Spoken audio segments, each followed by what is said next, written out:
Ukrainian forces are still fighting tooth and nail to contain the Russian breach near Ocheretina. But are they relying on an unconventional strategy? I'm Paul, U.S. Army combat veteran. Let's talk about it.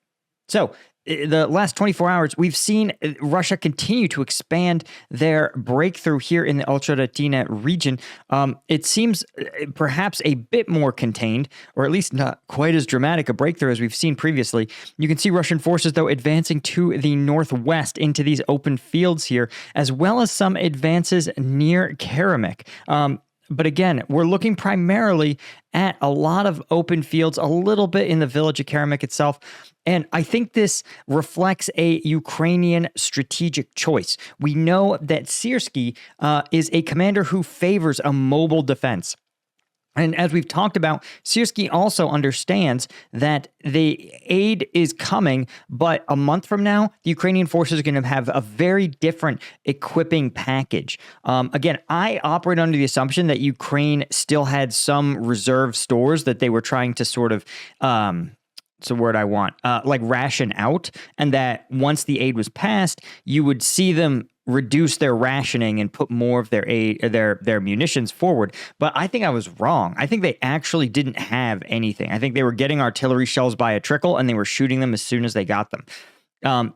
So what that means, though, is that they understand, Syrskyi, that now is not the time and place to go toe-to-toe with the Russian forces. Instead, what they're trying to do, it seems, as conduct a controlled withdrawal while diverting the Russian forces into a direction that's favorable to them. Now, as we've talked about, right, the Berdichi, Semenivka, Umansky line, this is a defensive line that was originally stretched to Ocheretina and formed a perimeter that Ukrainian forces were able to hold for some time until basically they ran out of munitions. Now, I think what you're seeing is a controlled withdrawal, likely to the Sokil, Yevhenivka region here. You can see in the map that it is also bordered by a stream or river system. It's also elevated along high ground. So for Ukrainian forces, this is a really strong position to try to conduct defensive operations.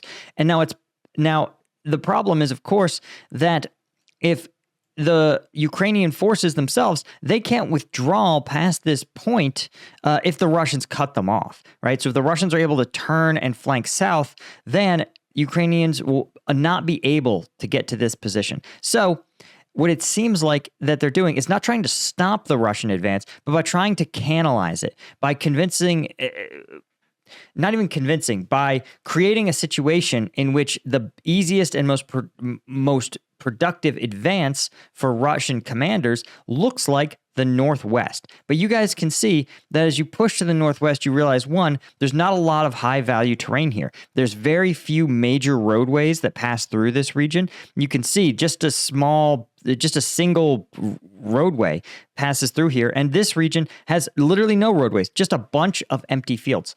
And so I think that's what the Ukrainians are trying to do, divert the Russians to yield low-value terrain, buying time for these forces here to conduct their withdrawal in contact to this defensive line to the west. And then, time will have passed, right?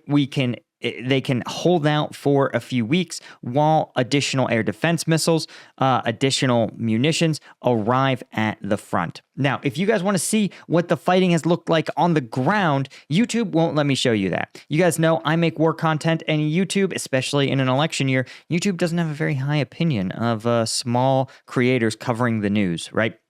Especially someone like me who reports both the good and bad of the news and is very public about his feelings about how the U.S. government is running. YouTube wants to see everyone support the current U.S. government, regardless of their mistakes. And that means, of course, that a lot of my videos get demonetized, a lot.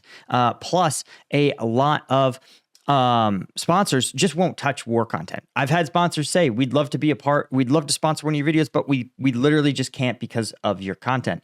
That's why I launched Combat Vet News. Combat Vet News is a way for you, the viewers, to directly support me and the team so we can continue to do this every single day.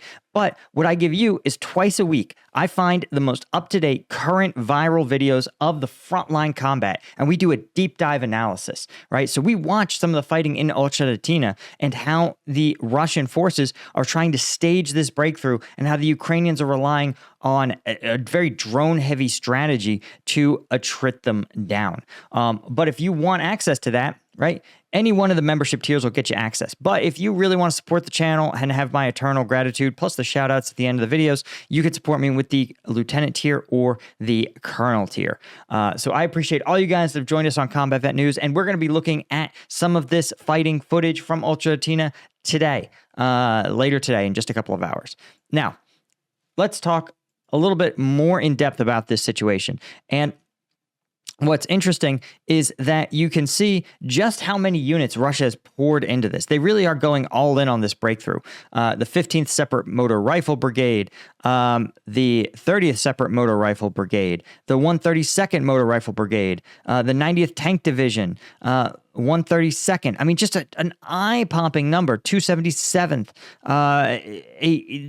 Just a wild number of Russian forces of brigades are pushing into this. So you're looking at probably something around 20,000 troops, combat troops, are being poured into this breach. And Ukrainian forces just may not have the material to do this. Right now, by most analysis, the Ukrainians are outnumbered in Avdiivka by about 3-1, possibly more as Russia throws more troops into this.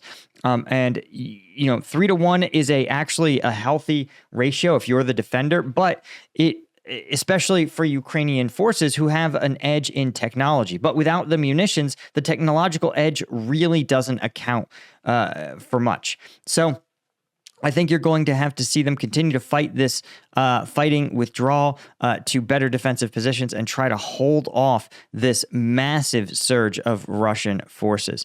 If they can do so, the upside will be that Russia has committed a lot of its forces, a lot of its reserves to this fight. And if they can come out the other end, the Ukrainians may find that other areas of the front line have been drained of their reserve component, giving Ukrainians an opportunity for a pretty decisive counterattack. But that's a long way off, again, given the scale of the Russian push in this region.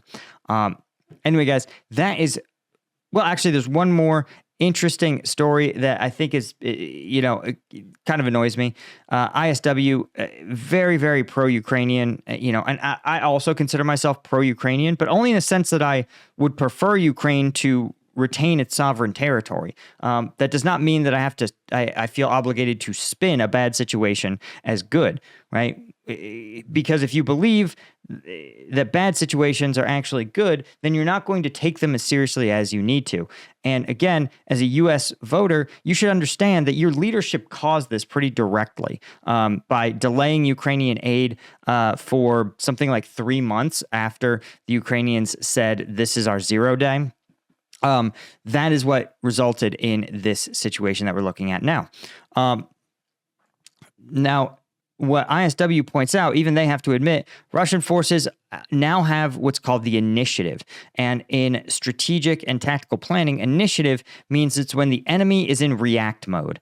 They are reacting to what you do. You are choosing what you do, right? So Russian forces, it says, have the opportunity to choose among multiple tactical directions for future offensive drives. They're still saying near Avdiivka. It's not. It's near Ochottina. And they say it's unclear where they'll focus their efforts in the future. And that's kind of what we talked about, right? Once they took Ochottina, they could turn south. I think that's what they probably wanted to do, but the Ukrainian forces had to be covered. So instead, I think they were sort of canalized into this northeastern or northwestern push. But they could also continue to drive in the Karamik direction, as we've seen. Russia has the initiative, and Ukraine is indeed stuck in react mode.